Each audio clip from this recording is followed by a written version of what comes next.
지금은 10분에 약 6.25개의 비트코인이 신규 발행이 되는데요. 이것을 차지하기 위해서 지금 전 세계에서 채굴자들이 GPU, 채굴기를 가동을 하면서 경쟁하는 것이죠. 최근 들어서는 사실 이제 채굴 기업들의 주가는 떨어지고 있습니다. 바로 4월로 예정된 비트코인 반감기 때문인데요.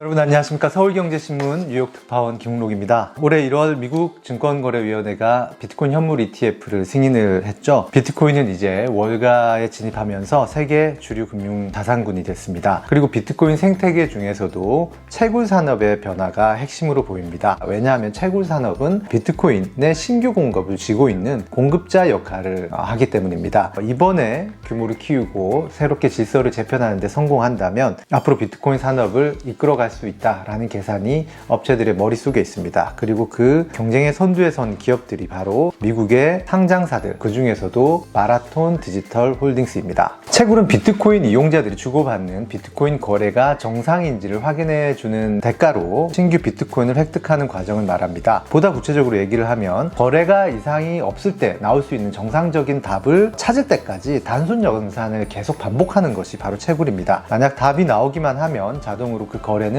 이상이 없는 거래라는 게 확인되는 구조입니다. 가장 먼저 퍼즐을 푼 채굴자가 네트워크에서 신규 발행되는 비트코인을 가져갑니다. 지금은 10분에 약 6.25개 비트코인이 신규 발행이 되는데요. 이것을 차지하기 위해서 지금 전 세계에서 채굴자들이 GPU, 채굴기를 가동을 하면서 경쟁하는 것이죠. 그런데 지금 현재 비트코인 채굴을 위해서 투입되고 있는 전 세계의 연산 능력이 어느 정도냐를 보면 먼저 연산 능력을 세는 단위는 해시라고 합니다. 용량은 바이트 이런 것들을 쓰죠. 메가바이트, 기가바이트. 그런데 지금 비트코인에 투입된 연산 능력이 1초에 약 600 엑사해시라고 합니다. 여기서 엑사는 메가, 기가, 헥사, 페타 다음에 나오는 단위가 바로 엑사인데요. 노트북 한 대가 약 50해시니까 600 엑사해시는 노트북 12경대를 투입했을 때 600 엑사해시가 나오는 것 같습니다. 그리고 세계 최고 슈퍼컴퓨터의 연산 능력으로 비교를 하면 한 600대가 필요한 연산 능력이고요. 아마존과 구글, 마이크로소프트가 전 세계에 구축해 놓은 클라우드를 다 합친 것보다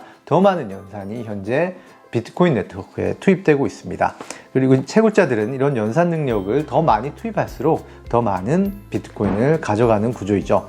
새로 나온 비트코인은 채굴자들이 들고 있다가 시장에 공급을 하게 됩니다. 결국 기존 발행된 비트코인 외에 신규로 나오게 되는 비트코인을 시장에 공급하는 주체가 바로 채굴자들인 거죠. 시장의 가격 안정성이나 변동성에 막대한 영향을 미칠 수 있는 주체입니다. 만약에 이런 채굴 산업이 특정 집단에 장악된다면 비트코인 시장이 결코 건전하게 운영될 수 없겠죠. 그런데 불과 2-3년 전까지는 그랬습니다. 바로 중국에서 활동하는 기업들이 세계 채굴 시장을 완전히 장악하고 있었던 건데요. 영국 케임브리지 대학 대체금융센터의 연구를 보면 2020년 2월 기준으로 세계 채굴의 73%가 중국 본토에서 이루어졌습니다. 사실상 10개 신규 비트코인이 나온다면 그 중에 7개는 중국 땅에서 활동하는 비트코인 채굴 업체로 갔다라는 것이죠. 이때 당시에 미국의 점유율은 불과 4.4%에 그쳤습니다. 그러던 것이 지금 2024년 현재 미국의 점유율이 38%로 세계 1위로 올라섰습니다. 그리고 중국은 약 21%로 줄어들었습니다. 바로 그 사이에 중국 정부가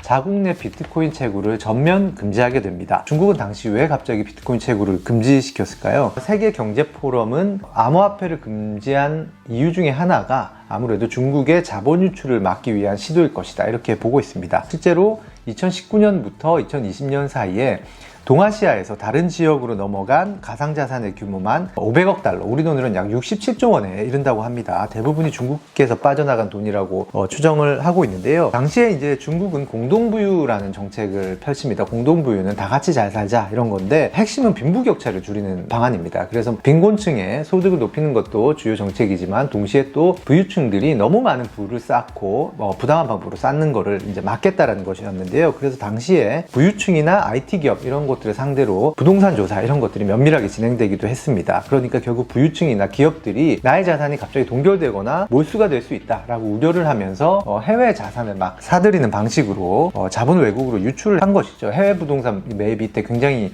유행을 했었고요. 그리고 또 기업 거래를 가장한 그냥 송금하는 방식으로 자본을 외국으로 유출했습니다. 이런 자본 유출 과정에서 비트코인도 하나의 방법으로 사용될 수 있겠다, 이런 가능성을 당국이 차단하려고 하면서 비트코인 거래와 채굴을 중단했다, 이런 가설이 현재로서는 유력합니다. 그런데 그 결과는 비트코인 생태계에서는 오히려 긍정적인 요인이 됐다라는 평가가 나옵니다. 채굴 기업이 보유하고 있던 비트코인이 정부에 압류되거나 몰수될 수 있는 그런 리스크도 줄어든 것이죠. 보다 안정적이고 투명하게 비트코인 신규 발행량이 시장에 공급될 수 있는 구조가 마련된 것입니다. 미국 당국이 현물 비트코인 ETF 발행을 승인한 데도 이 같은 구조적 변화가 밑바탕이 됐다고 보입니다. 비트코인이 사실상 중국 기업의 손에 의해서 채굴이 된다면, 즉 신규 발행 비트코인을 중국 기업이 좌지우지하는 구조라면 과연 미국 당국이 비트코인을 금융 시스템 위에 얹을 수 있었을까? 이건 회의적입니다. 만약에 그랬다면 블랙록이나 피델리티 같은 ETF 발행사들은 물론이고 월가 투자자들도 중국의 영향력 아래에 놓이게 된다는 것이죠. 결국 채굴 산업의 지리적인 그리고 구조적인 변화가 비트코인 ETF라는 성과로 이어지지 않았나, 이렇게 볼 수 있겠습니다. 이제 세계 채굴 산업은 빠르게 재편되고 있는데요. 대표적인 기업은 마라톤 디지털 홀딩스, 라이엇 플랫폼, 클린스파크, 이 세 군데입니다. 먼저 마라톤 디지털 홀딩스를 보시면 북미에서 채굴에 투입하는 연산 능력, 그러니까 채굴 연산 능력 기준으로 북미 최대 업체입니다. 지난해 하반기부터 3천억 원 이상을 투자해서 텍사스와 네브라스카 등지에서 채굴장과 채굴장 부지를 열심히 인수를 하고 있습니다. 규모의 경제를 더 키운다는 것이죠. JP 모건은 디지털 홀딩스를 가장 유동성과 경쟁에 유리한 업체로 꼽았습니다. 우리가 다루는 기업 범위 안에서 가장 많은 전쟁 자금을 갖추고 있다, 연산 능력 성장을 추진할 수 있는 좋은 여건을 갖추고 있다라는 것이 JP 모건이 마라톤 디지털 홀딩스에 내린 평가입니다. 또 다른 업체인 라이엇 플랫폼은 연산 능력 기준으로는 마라톤 디지털 홀딩스의 절반 정도 규모입니다. 다만 비트코인 한 개 채굴을 하기 위해서 들어가는 비용의 규모가 마라톤 디지털 홀딩스보다 적습니다. 즉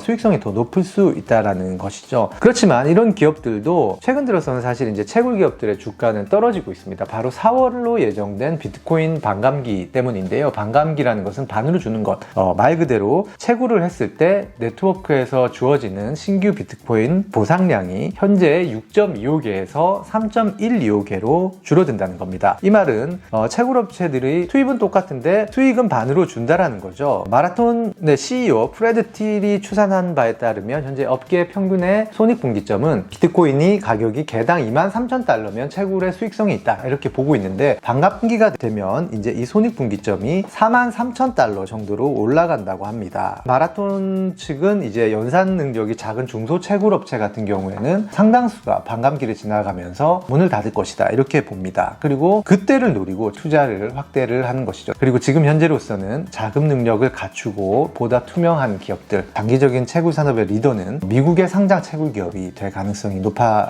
보입니다. 브라이언 모건스탠이라는 인물이 있는데요. 백악관 트럼프 정부 시절에 백악관 부대변인을 지닌 인물입니다. 지금은 채굴업체 라이엇 플랫폼스의 정책 책임자로 있는데요. 그분이 최근에 이런 말을 했습니다. 미국이 여러 세대에 거쳐서 자유를 증진해온 것처럼 비트코인도 전 세계에 자유를 제공한다. 이런 맥락에서 바로 이곳 미국에서 비트코인 채굴 산업이 번영하는 것은 타당한 일이다,